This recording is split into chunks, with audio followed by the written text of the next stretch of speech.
वर्णिवेश रमणीय दर्शनम मंदहासरुचिराननाम्बुजं पूजितं सुरु नरोत्तमैर्मुदा धर्मनंदनमहं विचिन्तये। असतो मा षड्गमय तमसो मा ज्योतिर्गमय मृत्युर्मा अमृतं गमयः। ओम शांति शांति शांति।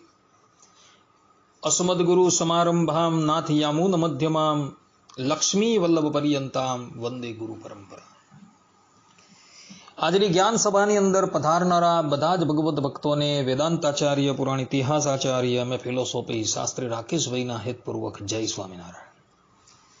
ભક્તો, આજની આ જ્ઞાન સભાની અંદર આપણે બધા શ્રીમદ ભાગવતના દસમ સ્કંદની અંદર જે ગોપીઓનું ચરિત્ર આવે છે, જે ગોપીઓ ભગવાન શ્રી કૃષ્ણની પ્રેયસી હતી, એ ગોપીઓ પૂર્વજન્મની અંદર કોણ હતી અને એ ગોપીઓને વ્રજની અંદર ગોપીના દેહની પ્રાપ્તિ કેમ થઈ હતી, એ બધી જ કથા જે છે એ શ્રવણ કરવી અત્યંત જરૂરી છે। તો બધા જ શ્રોતાઓ આ ગોપીઓના પૂર્વજન્મની કથા જે છે એ એકાગ્ર મને કરીને શ્રવણ કરે। આ ગોપીઓની અંદર કેટલીક શ્રુતિરૂપા ગોપી હતી, કેટલીક ઋષિરૂપા ગોપી હતી અને કેટલીક સીતારૂપા ગોપી હતી।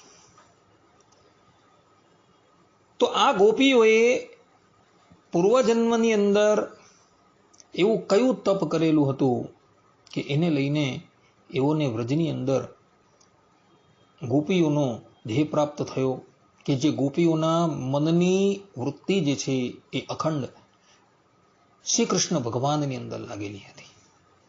તો આ ગોપીઓનું પૂર્વજન્મનું ચરિત્ર જે છે એ જાણવું અત્યંત જરૂરી છે। તો બધા જ શ્રોતાઓ આ ગોપીઓના પૂર્વજન્મની કથા જે છે એ એકાગ્ર મને કરીને શ્રવણ કરે અને એને આત્મસાત કરી લે। આ બધી જ ગોપીઓના પૂર્વજન્મની વાત ગર્ગ સંહિતાના માધુર્ય ખંડની અંદર તથા પદ્મ પુરાણની અંદર જોવા મળે છે। ગર્ગ સંહિતાના માધુર્ય ખંડના પ્રથમ અધ્યાયની અંદર શ્રુતિરૂપા ગોપીઓનું વૃત્તાંત છે।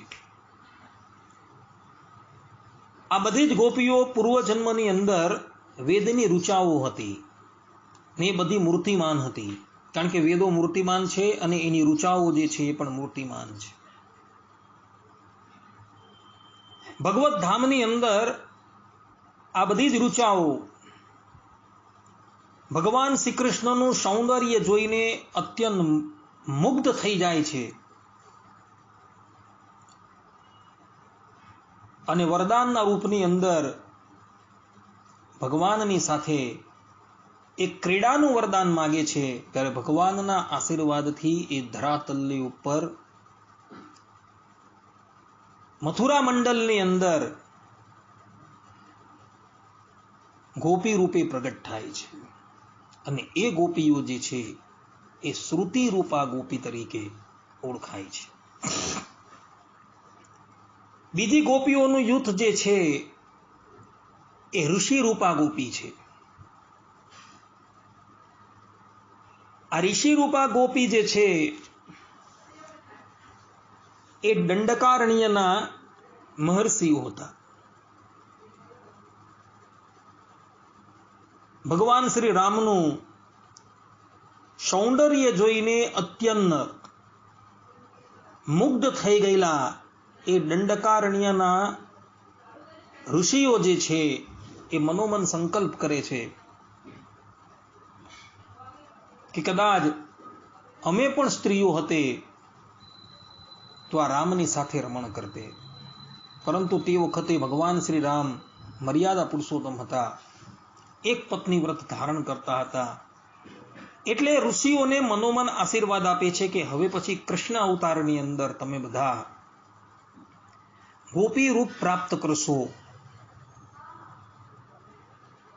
અને તમને મારી પ્રાપ્તિ થશે। અને એ જ બધા ઋષિઓ જે છે એ બંગ દેશની અંદર મંગલ નામના એક ગોપને ત્યાં પ્રગટ થાય છે. મંગલ નામના ગોપને 5000 સ્ત્રીઓ હતી અને એના ઘરે આ 16000 ઋષિઓ હતા. એ જ બધા કન્યા રૂપે પ્રગટ થાય છે. કોઈ કારણવશ મંગલ નામના ગોપની પરિસ્થિતિ જે છે એ નબળી થઈ જાય છે, ત્યારે આ મંગલ નામનો ગોપ જે છે એ પોતાની બધી જ કન્યાઓ જે છે એ નંદરાયજીને સમર્પિત કરી દે છે. અને એ ગોપીઓ જે છે એ ભગવાન શ્રી કૃષ્ણને પતિ ભાવે બચતી હતી. અને પતિ ભાવે બચતા થકા એણે કાત્યાયનનું વ્રત કરેલું હતું અને દેવીના આશીર્વાદ અને ભગવાનની કૃપાથી એ બધા જ રાસ મંડળની અંદર ભગવાન શ્રી કૃષ્ણને પતિ ભાવે પ્રાપ્ત થાય છે. આ કથા ગર્ગ સંહિતાના માધુર્ય ખંડના બીજા અધ્યાયની અંદર આવેલી છે. ગર્ગ સંહિતાના 3જા અધ્યાયની અંદર મૈથિલી રૂપ ગોપિકાનું આખ્યાન પણ આવે છે. આ મૈથિલી રૂપા ગોપીઓ જે છે એ પૂર્વજન્મની અંદર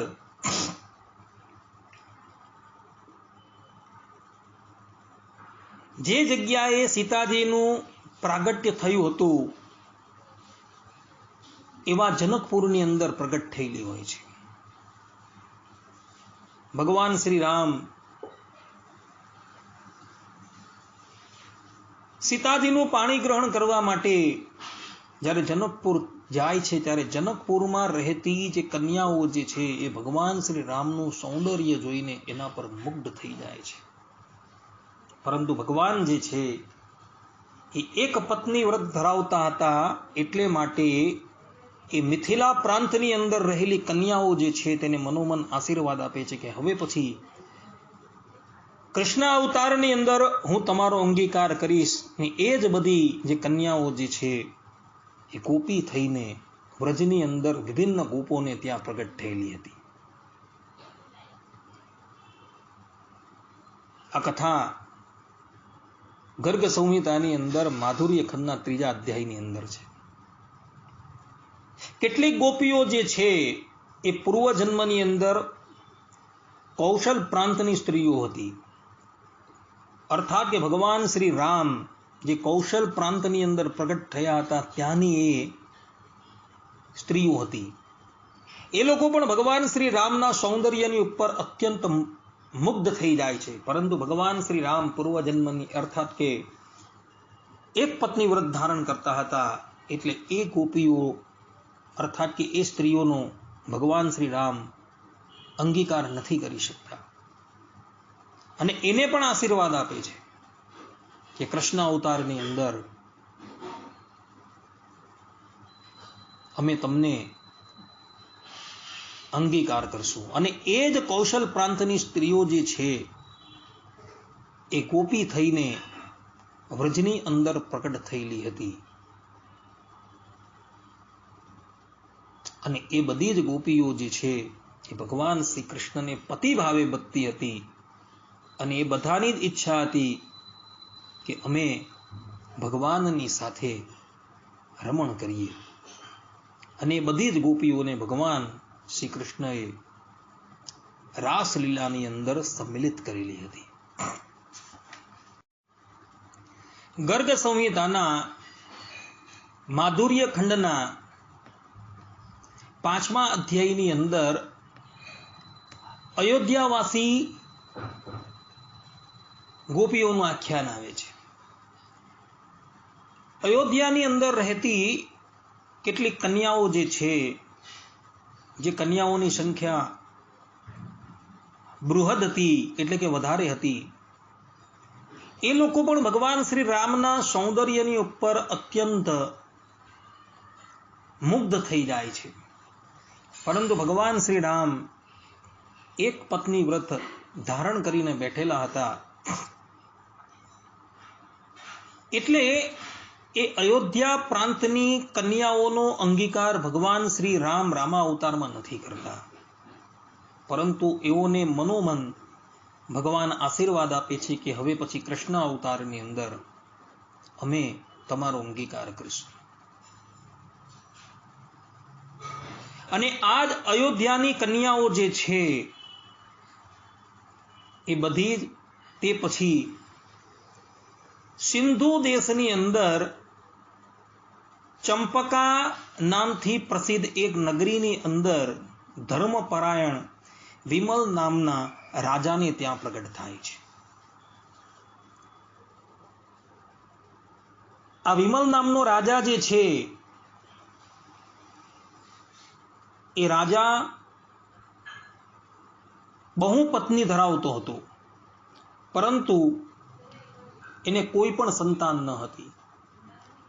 એક દિવસ યાજ્ઞવલ્ક્ય ઋષિ આ વિમલ રાજાને ત્યાં પધારે છે.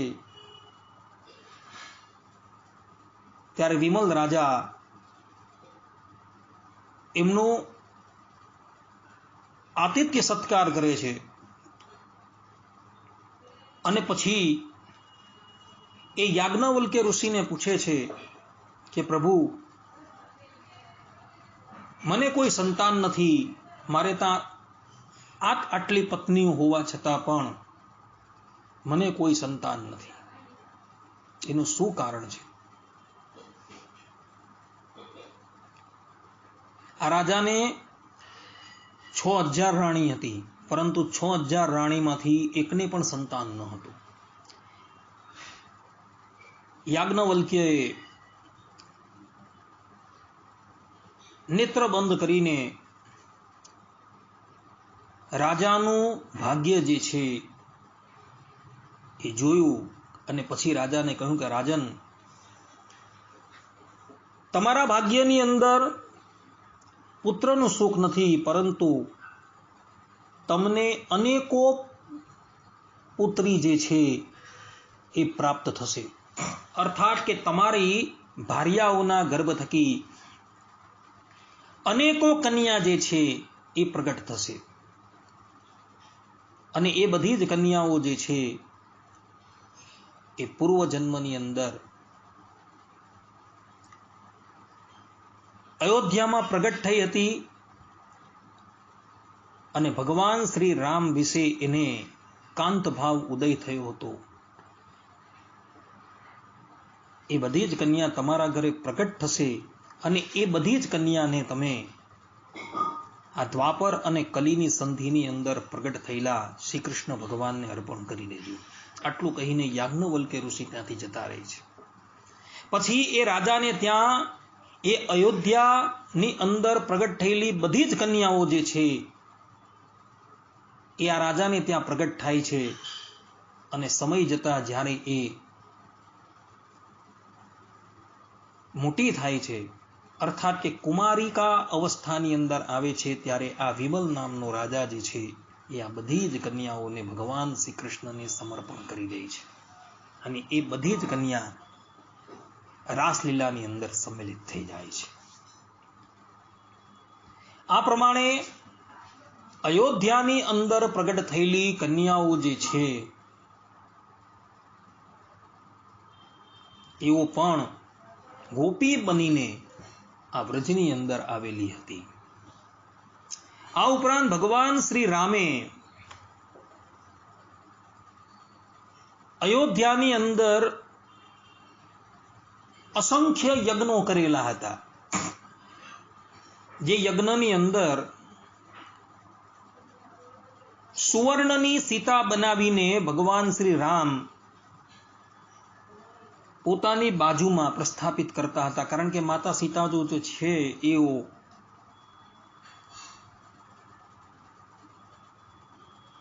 સદેહે જમીનની અંદર અર્થાત કે ધરાતલની અંદર સમાઈ ગયા હતા. ભગવાન શ્રી રામ ધરાતલની ઉપર 11,000 વર્ષ રહે છે અને 11,000 વર્ષ દરમિયાન ભગવાન શ્રી રામ અનેકો અશ્વમેધ યજ્ઞ, અનેકો રાજસૂય યજ્ઞ એ કરે છે. આ વાત તુલસી રામાયણની અંદર અને વાલ્મીકી રામાયણમાં લખાયેલી છે. ભગવાન શ્રી રામ એક પત્ની વ્રત ધારણ કરીને બિરાજમાન હતા. સીતાજી ગયા પછી પણ ભગવાન શ્રી રામે બીજા લગ્ન કર્યા નથી, પરંતુ જ્યારે જ્યારે યજ્ઞ કરવાની ઈચ્છા થતી હતી ત્યારે સુવર્ણની સીતા બનાવીને એ પોતાની બાજુની અંદર સ્થાપિત કરતા હતા. એવા ભગવાન શ્રી રામે કેટલાય યજ્ઞ કરેલા હતા અને એ બધા જ યજ્ઞની અંદર સુવર્ણની સીતા બનાવેલી હતી અને એની અંદર પ્રાણનો સંચાર કરવામાં આવતો હતો.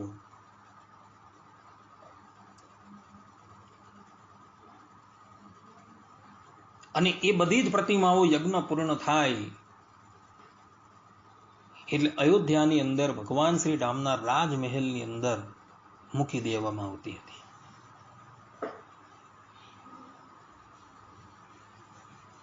એક દિવસ એ બધી જ પ્રતિમાઓ પોતે સજીવન થાય છે અને ભગવાન શ્રી રામને કહે છે કે પ્રભુ આપ અમારો અંગીકાર કરો. ત્યારે ભગવાન શ્રી રામ કહે છે કે હમણાં તો હું એક પત્ની વ્રત ધારણ કરીને બેઠેલો છું, પરંતુ હવે પછી હું કૃષ્ણ અવતારની અંદર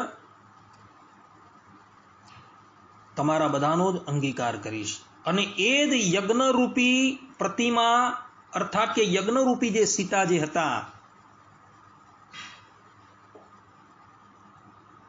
એ જ બધી સ્ત્રીઓ એ વ્રજની અંદર ગોપી તરીકે પ્રગટ થાય છે અને બધી જ એ સ્ત્રીઓ જે છે એ ભગવાન શ્રી કૃષ્ણ વિશે પતિભાવ ધરાવતી હોય છે અને ભગવાને જે પૂર્વ અવતારની અંદર જે વરદાન આપેલું હતું એ વરદાનને ચરિતાર્થ કરવા માટે ભગવાન શ્રી કૃષ્ણ એ બધી જ ગોપીઓને રાસ મંડલની અંદર તેડે છે, અર્થાત કે એનું આવાહન કરે છે. આ પ્રમાણેની કથા ગર્ગ સંહિતાના માધુર્ય ખંડના 8મા અધ્યાયની અંદર જોવા મળે છે. પદ્મ પુરાણની અંદર પણ આ ગોપીઓના પૂર્વજન્મની કથા જે છે એ જોવા મળે છે. એની અંદર એક ઉગ્રતપા નામના ઋષિ હતા. તેઓ અગ્નિહોત્રી હતા અને સાથે સાથે એમનું જીવન મહા તપપરાયણ હતું. એમની તપસ્યા અદ્ભુત હતી અને નિત્ય એવો નવલ કિશોર શ્યામ સુંદરનું ધ્યાન કરતા થતા પંચાક્ષર મંત્રોનો જાપ કરતા હતા. 100 કલ્પો પર્યંત એમણે તપસ્યા કરી. ત્યારે વ્રજની અંદર સુનંદ નામના ગોપની કન્યા તરીકે એ પ્રગટ થયા હતા અને તે વખતે એનું નામ હતું સુનંદા. વિચાર કરો, 100 કલ્પ પર્યંત તપસ્યા કરી છે ગોપી બનવા માટે અને એ ઉગ્રતાપા નામના ઋષિ જે છે એ વ્રજની અંદર ગોપી તરીકે પ્રગટ થયા હતા. આ ઉપરાંત બીજા એક સત્યતપા નામના મુનિની વાત પદ્મ પુરાણની અંદર કરવામાં આવેલી છે. આ સત્યતપા નામના મુનિ જે છે એ સૂકા પાંદડાઓનું ભક્ષણ કરી દશાક્ષર મંત્રનો જાપ કરતા હતા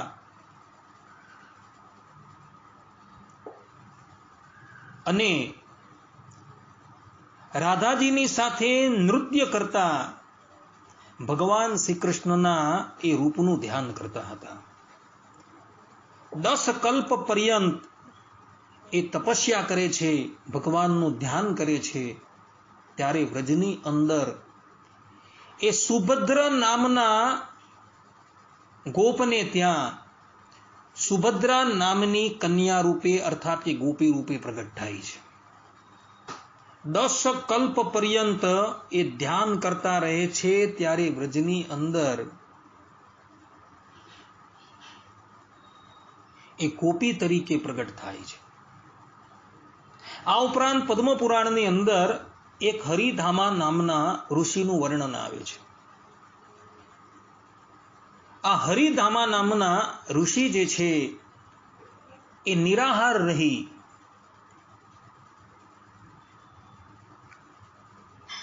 ક્લીમ કામ બીજથી યુક્ત વિંસાક્ષરી મંત્રનો જાપ કરતા થકા માધવી મંડલમાં કોમળ કોમળ પાંદડાની સૈયા પર સૂતેલા રાધા કૃષ્ણનું એ નિત્ય ધ્યાન કરતા હતા અને 3 કલ્પ પર્યંત આ જ પ્રમાણે એ ભગવાનનું ધ્યાન કરતા રહે છે. ત્યારે વ્રજની અંદર એ સારંગ નામના ગોપને ત્યાં રંગવેણી નામની ગોપી તરીકે પ્રગટ થાય છે. આ બધા જ ઋષિઓની ઈચ્છા એવી હતી કે અમારે ભગવાન શ્રી કૃષ્ણના માધુર્યનો આસ્વાદ લેવો છે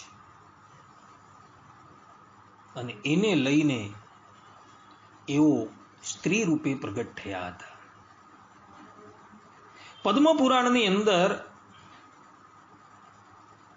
જાબાલી નામના એક બ્રહ્મજ્ઞાની ઋષિનું વાત આવે છે. એક દિવસની વાત છે. આ ઋષિ જે છે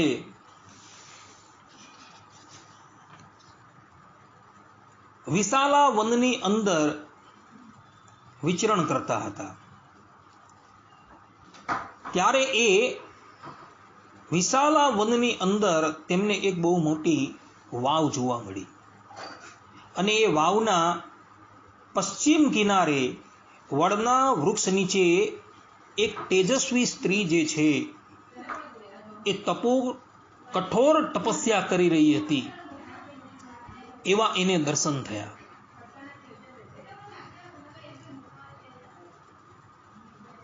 જાબાલી ઋષિ એ કન્યાની પાસે જાય છે અને એ કન્યાને પૂછે છે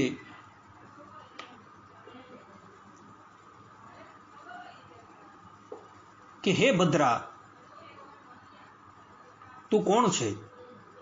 ત્યારે એ કન્યા બોલે છે કે બ્રહ્મર્ષિ, હું બ્રહ્મ વિદ્યા છું. જેને મોટા મોટા યોગીઓ સદા શોધે છે એ બ્રહ્મ વિદ્યા હું સ્વયં છું. હું એ શ્રી કૃષ્ણના ચરણ કમળોની પ્રાપ્તિને અર્થે આ ઘોર વનની અંદર એ પુરુષોત્તમનું દીર્ઘકાલથી ધ્યાન કરું છું અને ધ્યાન કરતા થકા ઉગ્ર તપસ્યા કરું છું. હું બ્રહ્માનંદથી પરિપૂર્ણ છું અને મારી બુદ્ધિ પણ તે જ આનંદથી પરિતૃપ્ત છે, પરંતુ શ્રી કૃષ્ણનો પ્રેમ મને હજી પ્રાપ્ત થયો નથી. તેથી હું મને પોતાને શૂન્ય રૂપે જોઉં છું. આ પ્રમાણે સ્વયં બ્રહ્મ વિદ્યાની વાત સાંભળી જાબાલી મુનિ જે છે એ આ બ્રહ્મ વિદ્યાના ચરણમાં પડી જાય છે અને એ કન્યાને કહે છે કે હે બ્રહ્મ વિદ્યા, તમે અમને કૃષ્ણ મંત્રની દીક્ષા આપો. ત્યારે એ બ્રહ્મ વિદ્યા જે છે એ જાબાલી મુનિને કૃષ્ણ મંત્રની દીક્ષા આપે છે અને પછી જાબાલી મુનિ એક પગે ઊભા રહીને એ મંત્રોનો જાપ કરતા 9 કલ્પ પર્યંત કઠોર તપસ્યા કરે છે અને તપસ્યાના ફલ રૂપે એવો વ્રજની અંદર પ્રચંડ નામના એક ગોપને ત્યાં ચિત્રગંધા નામની ગોપી રૂપે પ્રગટ થાય છે. 9 કલ્પ પર્યંત તપસ્યા કરે છે એક પગે ઊભા રહીને અને ત્યારે એને ગોપીનો દેહ પ્રાપ્ત થાય છે. ભક્તો વિચાર કરો કે આ ગોપીઓનો દેહ પ્રાપ્ત થવો કેટલો દુર્લભ છે. આ બધા જ જે છે એ પૂર્વજન્મની અંદર ઋષિમુનિઓ હતા, તપસ્વી હતા, અને એ બધાએ ભગવાન શ્રી કૃષ્ણની સાથે રમણ કરવા માટે ઉગ્ર તપસ્યા કરી હતી, અને એને લઈને એ લોકો વ્રજની અંદર ગોપી રૂપે પ્રગટ થયા હતા. પદ્મ પુરાણની અંદર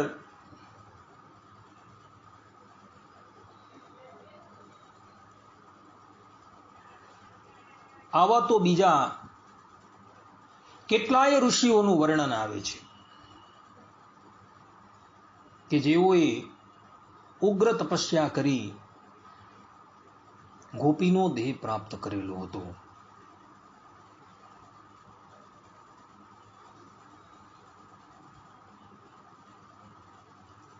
પદ્મ પુરાણમાં એક શુચિશ્રવા